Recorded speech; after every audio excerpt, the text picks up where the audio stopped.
Hello guys, तो कैसे हैं आप लोग। इन दिस वीडियो आज हम बात करने वाले हैं बोरुटो मांगा के बारे में।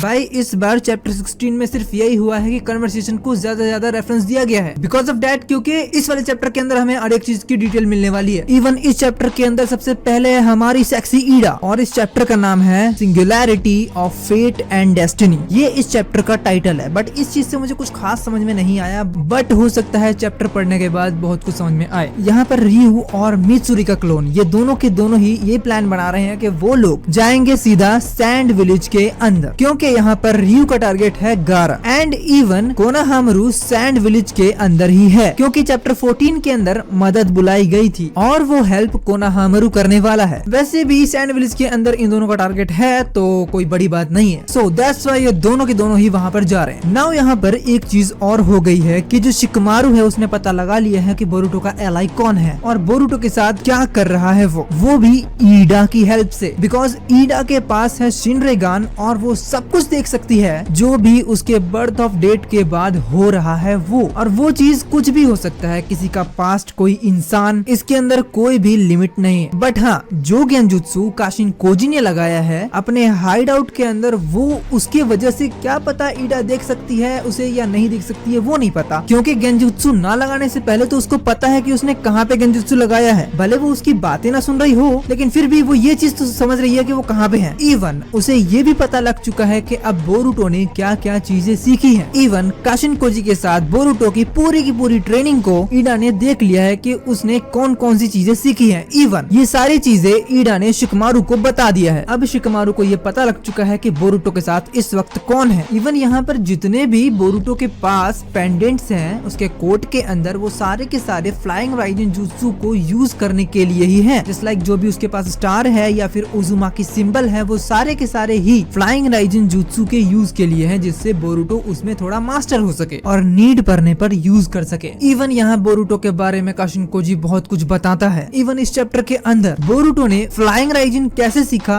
उस चीज की डिटेल दी गई है। एंड इवन यहाँ पर काशिन कोजी ये भी बताता है कि वो फ्यूचर के बारे में क्या सोचता है, कि जो भी वो बोरुटो को सिखा रहा है या वो सिखाने वाला है, वो चीज वैसे की वैसी होगी या नहीं कुछ नहीं पता, बिकॉज फ्यूचर जो होता है वो बहुत ज्यादा ही अनप्रेडिक्टेबल होता है, जिसे प्रिडिक्ट नहीं किया जा सकता है। एंड काशिन कोजी ये भी सोचता है कि जो भी वो फ्यूचर देख लेता है वो उसे नहीं देखना चाहिए, क्योंकि डेस्टिनी ही पूरी बदल जा रही है या फिर बदल सकती है। For example, Kashin Cozi and Boruto को मिलना क्या पता ये फेट के अंदर ना हो, यानी डेस्टिनी में ना हो बोरुटो एंड काशिन कोजी के, क्योंकि अगर ऐसा होता तो विदाउट 10 डायरेक्शन पावर्स के काशिन कोजी हो सकता है बोरुटो से कभी ना मिलता, या फिर हो सकता है काशिन कोजी वहीं के वहीं मर जाता जब इशिकी ने उसको मारने का ट्राई किया था। यहाँ पर हो सकता है फेट तभी चेंज हुआ हो जब नारुतो ने कावाकी को रखने का डिसीजन लिया हो। तुम तो धराधन फेंके जा रहे हो। वैसे देखो, फेट की बात अभी हमें समझ में नहीं आने वाली, क्योंकि अभी हमने पूरा चैप्टर पढ़ा ही नहीं है। काशिन कोजी ने यहाँ पर पूरे फेट को कैसे चेंज किया मैं बताता हूँ। काशिन कोजी ने बोरुटो को ये बोला कि तुम फ्यूचर में फ्लाइंग राइजिन जुत्सु यूज करने वाले हो, जिसका नाम होगा फ्लाइंग थंडर गॉड जुत्सु, जो एक स्पेस टाइम निंजुत्सु है। इवन इसी निंजुत्सु को एक उत्सुकी भी पोजेस करता है, जो एक पॉइंट से दूसरे पॉइंट पर जाने के लिए यूज किया जाता है। इवन काशिन कोजी बोरुटो को ये भी बताता है कि जो तुमने पावर मैनिफेस्ट कर रखी है उस पे तुम्हारा कंट्रोल हो जाएगा आफ्टर 6 इयर्स। मेरे ख्याल से काशिन कोजी यहाँ पर मोमोशिके की बात कर रहा है या फिर जोगान की बात कर रहा है। अब यहाँ पर प्रॉब्लम ये है कि क्या ये फेट चेंज होगा या नहीं होगा, बट काशिन कोजी ने तो यहाँ प्रूफ कर दिया कि भाई तू 6 साल के अंदर अपनी पावर्स पे कंट्रोल पा लेगा। हमें पता है पा लेगा, कोई बड़ी बात नहीं है, हमने फ्यूचर देखा है। इतने झूठ मारूंगा कि टाट नकली कर दूंगा मैं। Now conversate with girls. So ईडा यहाँ बोरुटो एंड कावाकी को भी बात करते हुए देखती है, जिसमें वो बताती है सुमिरे एंड सारडा को कि बोरुटो एंड कावाकी दोनों के दोनों मिलके एक टीम बनाकर शिंजू से फाइट करने वाले हैं। एंड सारडा इस चीज पे बोलती है कि हाँ, क्योंकि दोनों के एनिमी एक ही है, दैट्स व्हाई वो दोनों टीम अप करना चाह रहे हैं। सो इस चीज में सारडा कहती है कि मैं भी करूंगी साथ में। बोरुटो का है, सुमिरे बीच में कूदती है, वो बोलती है कि ये बोरुटो को पता होना चाहिए कि हम दोनों सारडा एंड सुमिरे ये दोनों के दोनों बोरुटो के एक्चुअल एलाई हैं जो उसके लिए काम करना चाहते हैं। बट ऐसा हो नहीं सकता है बिकॉज ऑफ डैट ये कोनोहा एक्सेप्ट नहीं करने वाला है और इसलिए हमें ऐसा नहीं करना चाहिए, इवन बोरुटो को फॉलो तक नहीं करना चाहिए। सारडा बोलती है अगर वो अकेला लड़ सकता है तो क्या हम उसकी अकेले मदद नहीं कर सकते हैं? वो अकेला कितना करेगा? खाओ माँ कसम। बट इस चैप्टर के अंदर रियली बता रहा हूँ बवाल हो गया है, क्योंकि इसके अंदर एक माली के लिए दो फूल लड़ रहे हैं। बिकॉज ऑफ डैट कि यहाँ पर सुमिरे बताती है कि जिस टाइम बोरुटो को सारडा ने हग किया था उस टाइम सुमिरो को बिल्कुल अच्छा नहीं लगा था, उसकी फीलिंग्स हर्ट हो गई थी।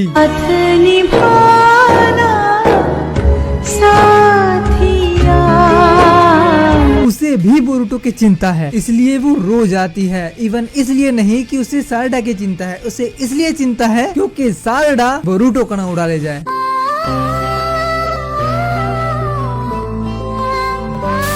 इस चीज में ये लड़की पूरी रो जाती है। यहाँ पर कम्स इन हीरोइन द डायन ऑफ द ईयर ईडा समा बोलती है कि ये देख के सफोकेशन से ज्यादा मुझे तो हंसी आ रही है।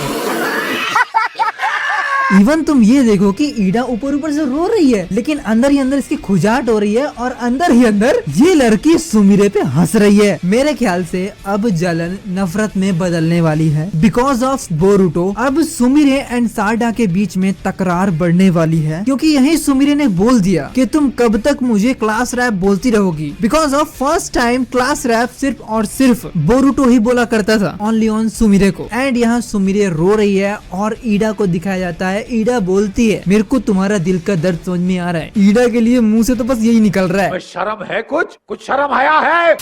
बट फिर भी ये कोई अब छोटी बात नहीं है बिकॉज ऑफ डैट के सुमिरे एंड सारडा दोनों के दोनों एक साथ पढ़े हैं, दोनों के दोनों ने एक साथ ट्रेनिंग ली है। Now in this chapter and the after this chapter they are gonna be rivals because of Boruto. क्योंकि यहाँ पर सुमिरे एंड सारडा दोनों के दोनों को ही बोरुटो पसंद है और ये जो वार्निंग सुमिरे ने दी है वो वार्निंग कोई छोटी मोटी वार्निंग नहीं है कि वो उसे क्लास रैप कहना बंद कर दे। क्योंकि सुमिरे दोबारा वही लड़की बन सकती है जो हमने बोरुटो के एपिसोड्स में देखा था और सुमिरे उस टाइम पर कितनी ज्यादा डेंजरस थी वो हमें अच्छे से पता है और इसकी पर्सनालिटी भी एकदम से चेंज हो सकती है। लास्ट टाइम वो किसी नेगेटिव पावर से कर्ज थी ये भी मुझे पता है लेकिन फिर भी कुछ नहीं कह सकते क्योंकि मांगा में ये चीज बिल्कुल नहीं हुई है। मांगा में सुमिरे को बहुत ही कम दिखाया गया है बोरुटो नारुतो नेक्स्ट जनरेशन के। और अब हम सुमिरे की असली पावर्स को देखेंगे। इवन ये भी हमें इसके अंदर पता लगेगा कि why Sumire not affected by the omnipotence और उसके काके क्लैन का राज क्या है वो भी पता लगेगा। भले ये चीज में बहुत ज्यादा फन में ले गया लेकिन फिर भी मामला बहुत ज्यादा गंभीर हो चुका है। इवन यहाँ पर कोनोहामारू, मित्सुकी और सारडा इन तीनों को अपॉइंट किया गया है सैंड विलेज के लिए एंड मित्सुरी और रियू ये दोनों की दोनों ही आ रहे हैं सैंड विलेज के अंदर। यहाँ पर योडो भी है और